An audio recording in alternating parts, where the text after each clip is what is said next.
Hello everyone, my name is Jimmy and welcome to The Last Lap.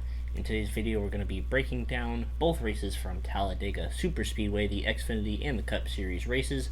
But before we hop into it, just want to remind you guys to hit that like button and subscribe button. That would greatly help us out and we would appreciate it if you did so. You can also hit that little notification bell to let you know when we upload, because sometimes we upload 3 videos a week compared to 2. Sometimes we upload a video a day late or something like that, so that'll just let you know when we upload so you can watch it right away. But we're going to hop right into it. As always, I have my friend and co-host Matthew joining me on the show, and we are in, well, at least I'm in my final week of classes, and then next week we graduate college, so definitely excited to be done with schoolwork. But Matthew has a feel. Talladega is in the books. It was a great weekend, great races, so how's it feel moving forward? Well, we witnessed an amazing race at Talladega. It wasn't a wreck fest like I thought it was going to be, and what an amazing finish that we got. So I can't wait to talk more about that. And yeah, it's gonna be I don't know what I was gonna say. Let's just get this thing started. I couldn't agree more. So very quickly, the Xfinity race. I was at work, so I wasn't able to watch it. So Matthew was able to watch most, if not all of it. But Noah Gragson did end up taking the win, and Jeffrey Earnhardt ended up finishing second. So that was great for him. A great race for that team. It was very cool to see Larry McReynolds on the pit box, and I saw like a replay of him getting all amped up on the final lap, getting all excited and everything. So that was really cool to see them get a second place finish out of that. But like I said, Noah Gragson gets the win. Other than that, I don't really know what else happened. But Matthew, if you want to share anything else that might have happened throughout the race, or your thoughts on Noah Gragson or Jeffrey Earnhardt getting that second place finish, go ahead and tell everybody what your opinion is for the Xfinity race. Well, it was a wreck fest ending, as we did get a few overtimes restarts there, and most of the day it was basically dominated by Austin Hill and the RCR cars. They were up in the front all day until he got taken out in a wreck with Sam Mayer. And then Justin Allgaier had the lead there, and all of a sudden the restart, he ran out of gas while he was late during the restart, and he was in the lead. So that basically opened the door for Noah Gragson there. But man, I feel so bad for Jeffrey Earnhardt. I really want him to win, especially with Larry Mack back. It just felt right for that car to win. But I mean, second isn't too bad, especially for Jeffrey Earnhardt's standards. So I think Jeffrey Earnhardt showed that with a good car, he can run up front. I mean, he did run a few races with JGR, and I think he did pretty decent in that car. So give Jeffrey Earnhardt RCR ride. That's my vote. I mean, he showed he can have. He shows he has speed. Well, at the super speedway, we don't know how he will run at other tracks, but at least on the super speedways, he looked like he had a lot of speed in that car. Yeah, I heard that Austin Hill did have one of, if not the best cars, and unfortunately got taken out in a wreck. And it would be cool to see Jeffrey Earnhardt run a few more races for Richard Childress. I don't really know how this deal kind of came out of nowhere for him to run this race, so it'll be interesting and cool to see if that could lead to other opportunities for him in the Xfinity Series with RCR. Who knows, maybe it'll happen, maybe it won't. But yeah, overall it sounds like the Xfinity race was a good one. But we're going to now transition into the main event, the Cup Series race, which was on Sunday, and I was able to watch the full Cup race. Thankfully, I was not working on Sunday, so I could actually go over to one of our friends' houses and watch the race with him and somebody else. So that was really cool that I was able to do that. So I'm going to run you guys through the recap very quickly, as quick as I can, hopefully.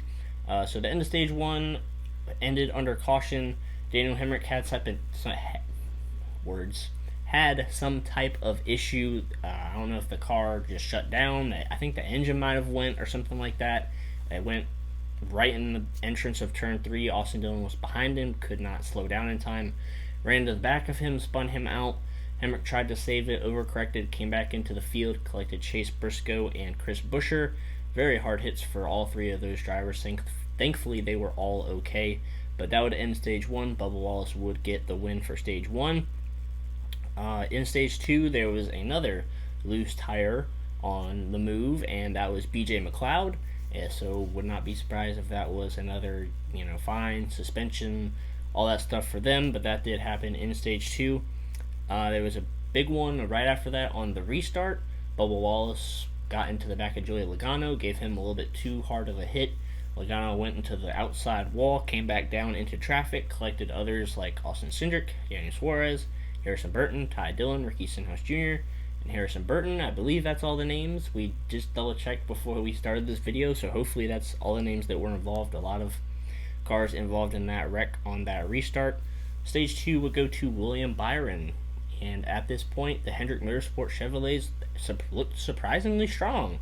With, the exception of Alex Bowman, he was not up there for most of the race. It was mostly just Chase Elliott, William Byron, and Kyle Larson, the three of them at the front of the field the whole time.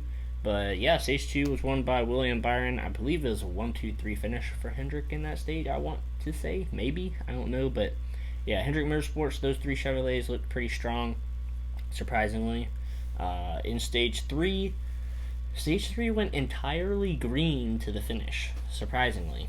I actually kind of called it with like 20 laps to go. I was like, watch, there's not going to be a caution to decide this race. Or I think at least I first said a big one and then I said a caution or something like that. So I was right about that, surprisingly. But there were green flag pit stops in stage 3. The Chevys came down together, the Fords came down together, then the Toyotas did too.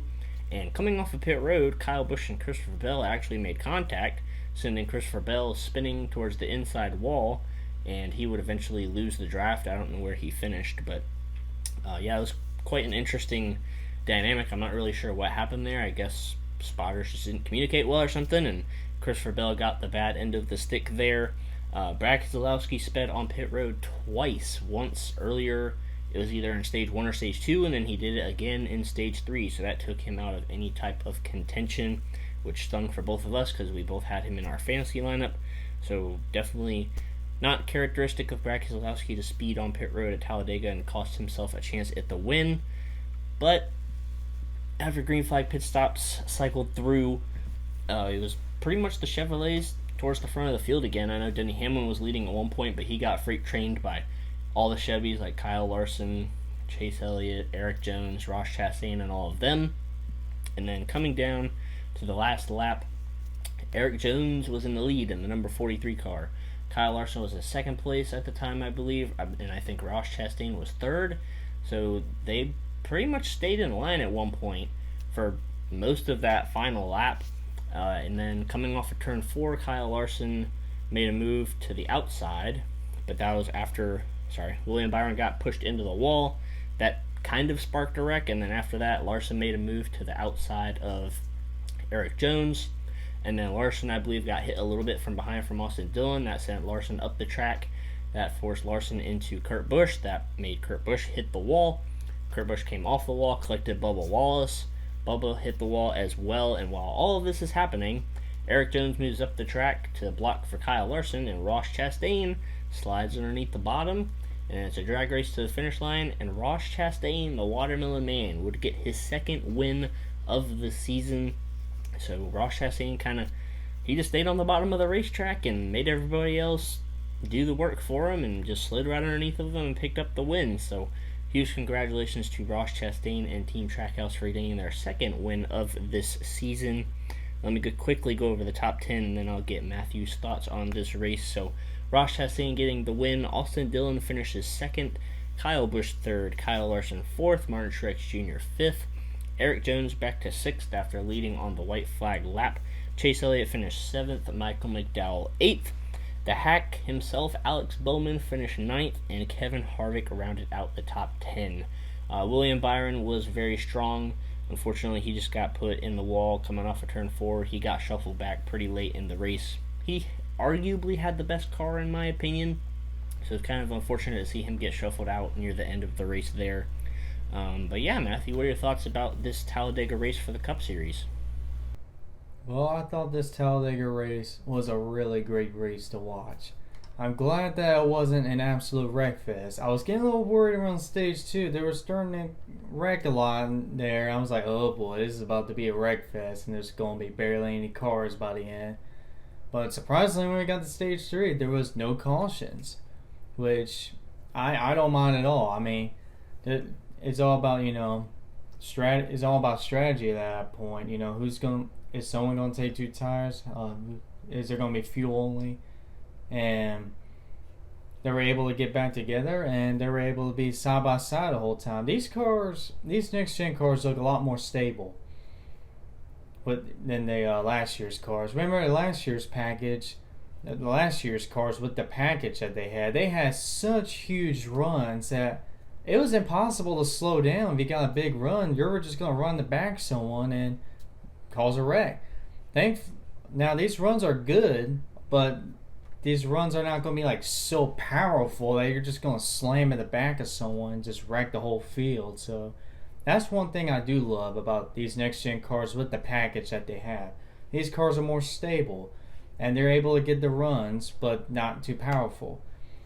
And man, I feel so bad for Eric Jones. I mean, he had such a good car all day at Talladega, and I actually thought he had that race won there when he got to the front stretch, but he had too much of the gap and basically got overpowered by the pack behind him.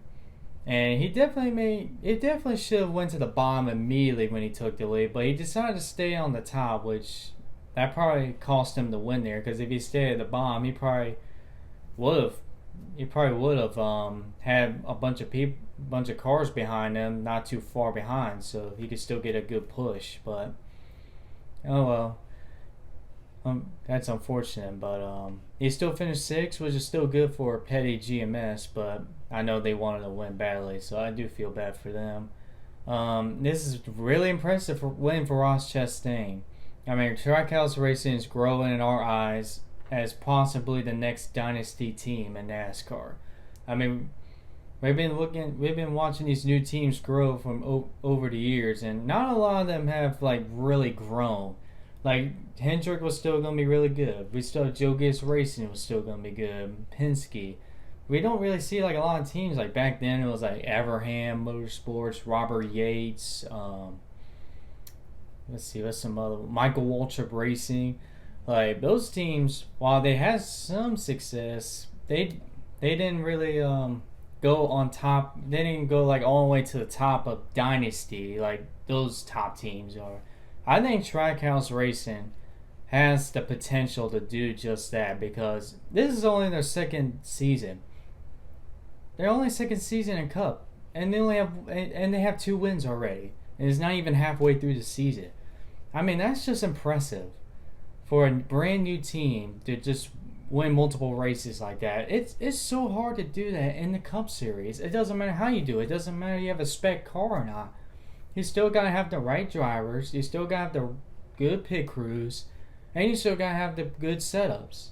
And they've been nailing it down this year. So I cannot wait to see if they continue to have more success. If Ross Chastain becomes a championship contender, we'll see how that goes.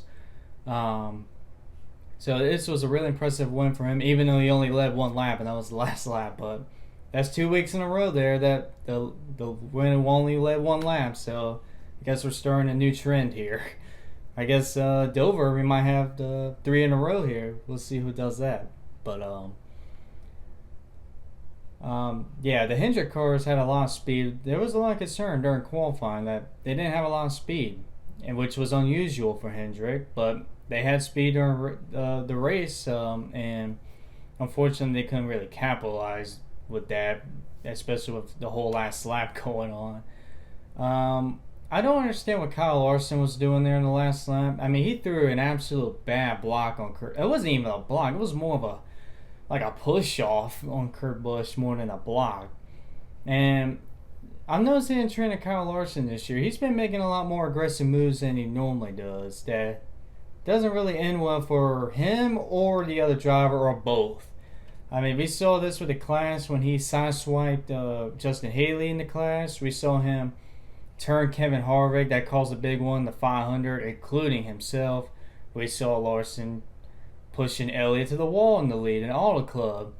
And here we go again. He sideswipes Kurt Busch in this last lap. So he's been a little out of control here this season. I mean, he's still really impressive, but he's got to chill a little bit. He's getting. It seems like he and Ross Chastain switched the aggressiveness. Like Ross Chastain, this race was actually calm, especially the last few laps. He didn't really, try to dive bomb a hole that wasn't there and wreck the whole field. So that's kudos to him. But Horse got to chill there. But yeah, other than that, that was a really amazing race. I had a great time, and I cannot wait to see how Trackhouse, continues to get better this season. You do bring up a good point about the package, because this is obviously they did bring a new package to the super speedways this year, and I think it's a really good package. I mean, like you said, the runs were way too aggressive last year for the early parts of the season until they changed it, and that transferred over to this year. The runs aren't as strong as last year, which is a good thing. We're not seeing these crazy blocks that are stacking the field up and causing all these big wrecks. So I think, yeah, like you said, I think it was nice to see that, not a tame super speedway race, but a good super speedway race that didn't have a lot of crazy blocks and a lot of big wrecks and all of that stuff. So I thought it was interesting that the final stage went green and the only real accident was on the final lap, but I'm not really complaining. I thought it was some good racing, and just, you say that you feel bad that the Hendrick cars didn't complete, like they didn't make anything happen to get the win. Yeah, sure you do. You don't feel bad at all that the Hendrick cars couldn't I didn't come say through. that. I said I felt bad for Eric Jones. Oh, I thought you were saying, I never said that. You said, I thought you said the Dude. Hendrick cars looked strong, but they couldn't come through. I didn't and get say the I win felt or bad for them though. I just said they weren't able to finish how they were because of the whole I last thought night you said that chaos. you felt bad or something, and I was like, no, you don't. But okay, I guess. Well, I you're probably misread right it. though if I did say that. Yeah, you don't care at all that the Hendrick cars didn't come through. Oh, hey, I like William Byron. I like him. But Well, anyways, I like yeah. Larson too. Anyways, yeah, that's gonna wrap it up for the race review. We'll hop into our ratings. What? I thought you were gonna say. I thought you were gonna skip the ratings there. I'm sorry. Oh, no. But yeah, overall, I guess I'll go ahead and rate it first. I'll give it an 8 out of 10. I thought it was a solid Talladega race. We didn't get the quote-unquote big one. I mean, the one on the restart was kind of a big crash, and then the wreck coming to the finish, that was a few cars involved with some pretty hard hits. I saw Bubba was leaning over when he got out of the car and said that was a pretty hard hit. But, I mean, for a Talladega race, it wasn't sloppy. It was a clean Talladega race for the most part, so I'll go ahead and give it a solid 8 out of 10. So, Matthew, what are you going to rate this Talladega race? I'm going to give this race a 9 out of 10. I enjoyed this race. I'm glad it wasn't a complete wreck fest. I probably would have given it an 8 out of 10 if it was just constant wrecks over time. Look, just because there's a lot of wrecks doesn't make it a great race. So, if you like the wrecks, I'm sorry, but I'm giving it a 9 out of 10 because there wasn't a lot of, crashing, especially at the end. So I thought this was really it was a really organized and really good race. So yeah, 9 out of 10. Yeah, I'm excited to see when NASCAR goes back to Daytona for the final race of the season. You mean Atlanta first? I guess Atlanta too, since that's technically Atlanta a super is speedway. a super speedway. It just Until is. they change, no. It's not a super speedway. It's not a 2.5 mile oval. It's a mile and a half. Well, still. they It's turned not a it super into speedway, one, but so it is now. they're trying to rename it a super speedway, but it isn't. So I'm excited to see NASCAR return to a super speedway type track soon. But yeah, I think Atlanta's over the summer at some point, so that'll be interesting to see how they race there for the second time, and then obviously Daytona to wrap up the regular season and Talladega in the playoffs. But yeah, that's gonna wrap it up for our race review. Looking at our fantasy points very quickly, you beat me. You didn't beat everybody in our league, but you beat me. You had 144 points this week. I had 115. which takes you to your first lead of the season. You are at 1,765 points, and I am 5 points behind you now at 1,760. So every now and then, like, we're just going back and forth. I'll gain a lot of points on you. You'll close the gap, and now you finally took the lead. So it'll be interesting to see how that plays out for these next few weeks. See if you can hang on to that lead, or if I could take it back. But you're welcome for the one time that I completely forgot to do my fantasy for Bristol Dirt, and the time that I forgot to do our matchups. So I may have given you a few extra points, but that's on me. Like your own fault. Should I remember? That is on me, unfortunately. But yeah, we'll have to see how the rest of the season goes. But Matthew, do you have any other closing thoughts before we go ahead and wrap this episode up? I never really try on fantasy when it comes to super speedways because I know it's just too unpredictable. So I just put random drivers I barely use in it, and it work most of the time. It works out. So that's my trick right there. You did indeed. You got well. It's luck either way. Good luck or bad luck is super speedways for fantasy lineups. So. Alright, well, that's going to go ahead and wrap it up for this video. We hope you guys enjoyed it. Dover is next week, so we'll be coming out with our predictions video for that sometime later in the week. But until next time, we will see you guys in our next video.